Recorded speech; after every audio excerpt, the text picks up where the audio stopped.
Ainda falando de edema aí, desse sinalzinho, tá? Se após a digitopressão o afundamento não voltar imediatamente, é dito sinal de Cássio positivo, tá? Então, a gente realiza ali o procedimento, né? Faz a digitopressão no segmento que a gente quer avaliar e aguarda. Se não voltar imediatamente, tem presença de edema, tá? E algumas bibliografias trazem aí uma escala, tá? Para o nível de edema, que é importante também ser considerado isso aí. E ela vai variar entre 4 graus, tá? O primeiro aí, ó, quando se faz a digitopressão e o retorno ele é quase que imediato, tá? Esse afundamento que a gente tem na pele aí do paciente, ele é quase que indetectável e estima-se que ele varie em apenas 2 milímetros, né, a profundidade do afundamento que a gente encontra ali na pele do paciente, tá?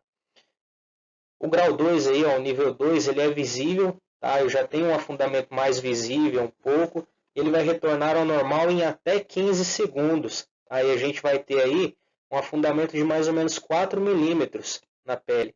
É pouca coisa, mas já dá uma diferençazinha de um para o outro, tá?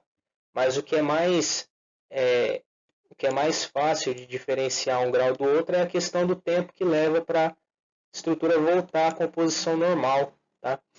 No terceiro aí, ó, no grau 3 o retorno ele é um pouco mais demorado, ele vai chegar até em torno de 30 segundos, ele vai demorar até 30 segundos, em torno, né, em média de 30 segundos para retornar a estrutura normal, a integridade normal. E a gente tem um afundamento de mais ou menos 6 milímetros na pele do paciente, né? E o nível 4 ele permanece por mais de 30 segundos, um tempo mais considerável, né?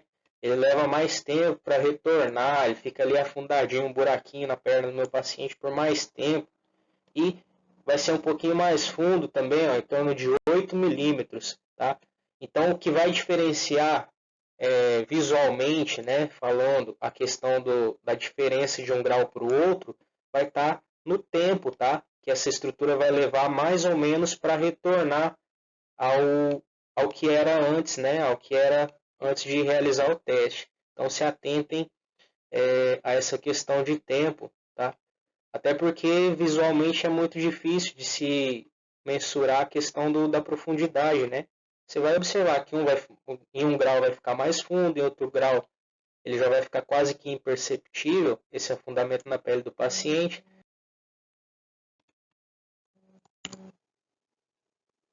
Tem um videozinho realizando a análise ali, né? O exame.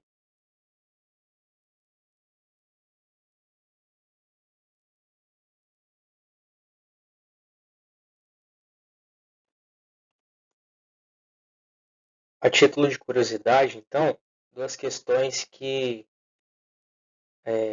são muito comuns de cair em provas de concursos, processos seletivos e tudo mais, está realizado relacionado a esse tema que a gente está falando aí. Tá?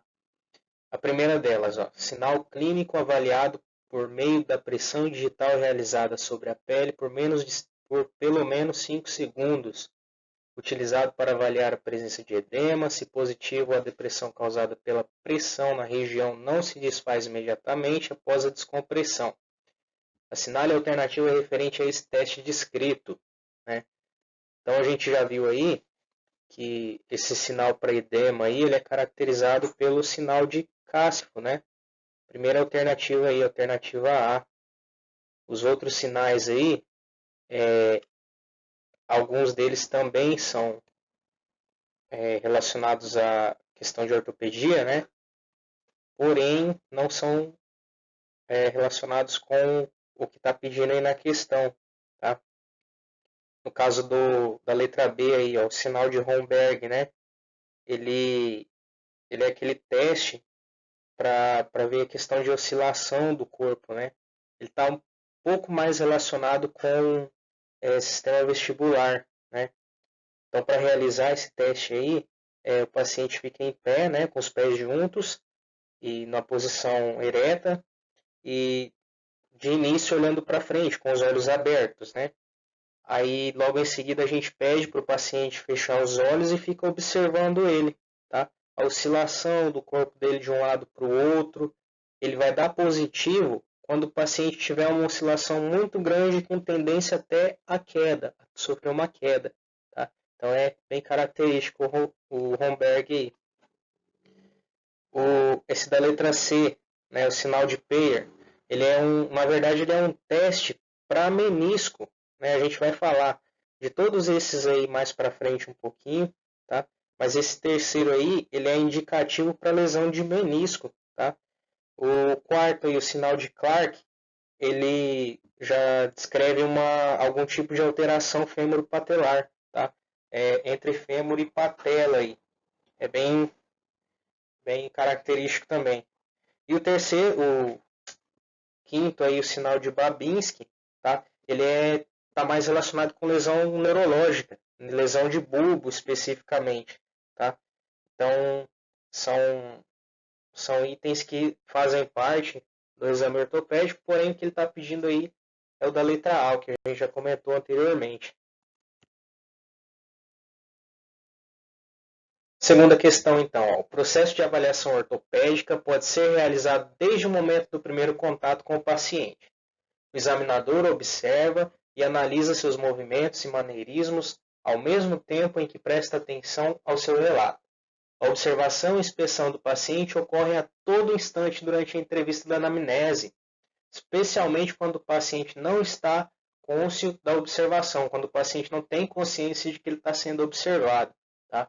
Sobre a observação e inspeção ortopédica, tem de interessante aí, relacionadas a observação e inspeção. Tá? Primeira afirmativa, atitudes antálgicas ou deformidades da postura. Né? Atitudes antálgicas, padrões antálgicos.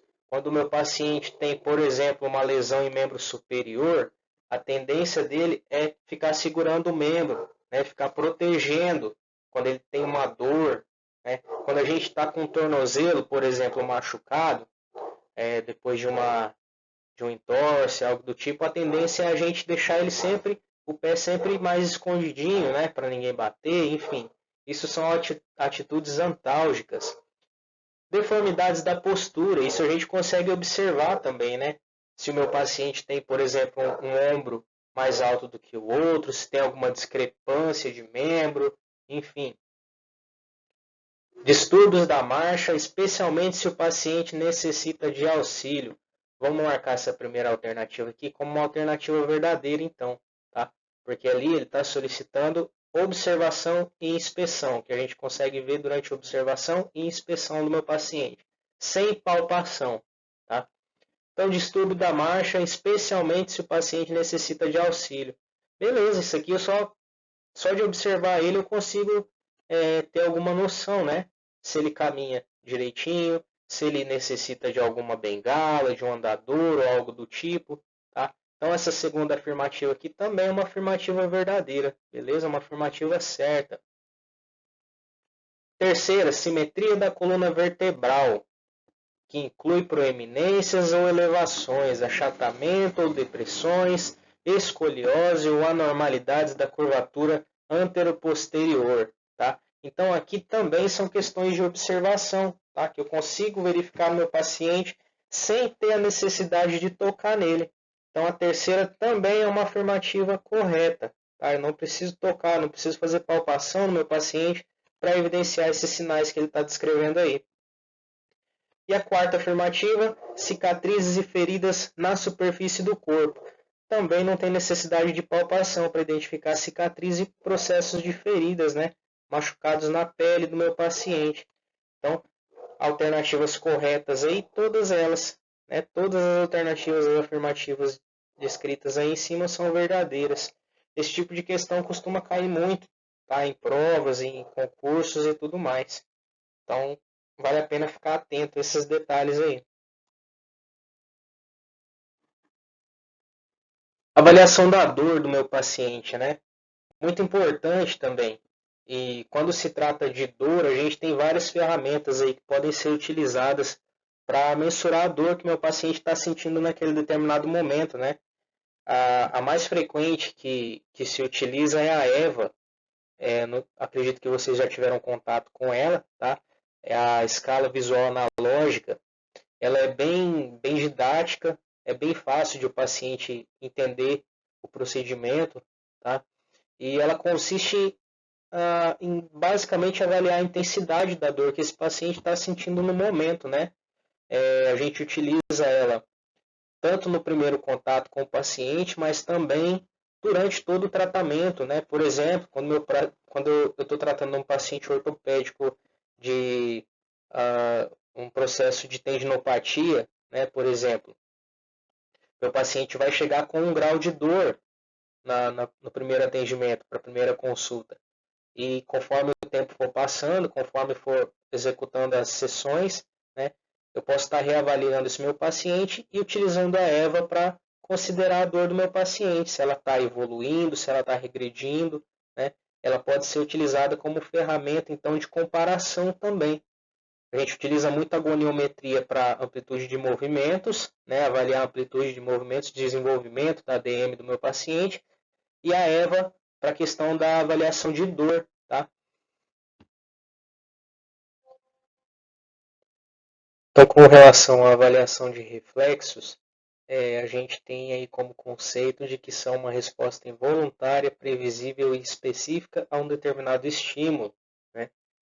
E depende de um arco reflexo intacto, ou seja, para que um reflexo seja obtido, eu preciso ter a integridade de algumas estruturas, né? São essas chamadas de estruturas do arco reflexo, tá? Nós temos aí os receptores sensitivos, os neurônios aferentes e eferentes, e os músculos e glândulas responsivas. Então, todas as estruturas que fazem parte do arco reflexo de um determinado segmento. Tá? A avaliação desse tipo de estrutura, aí, no caso, a avaliação dos reflexos, ela é extremamente importante para a localização de lesões neurológicas, principalmente. Tá? Respostas a diversas patologias neurológicas, né, relacionadas principalmente ao sistema nervoso periférico, danos a estruturas de sistema nervoso periférico, né? Então a gente divide aí os reflexos em superficiais, profundos, primitivos e tônicos, tá? No nosso caso aqui a gente vai se ater aos superficiais e profundos, que são reflexos que precisam estar presentes, né? Que não são perdidos de acordo com o desenvolvimento, né, do ser humano. Então,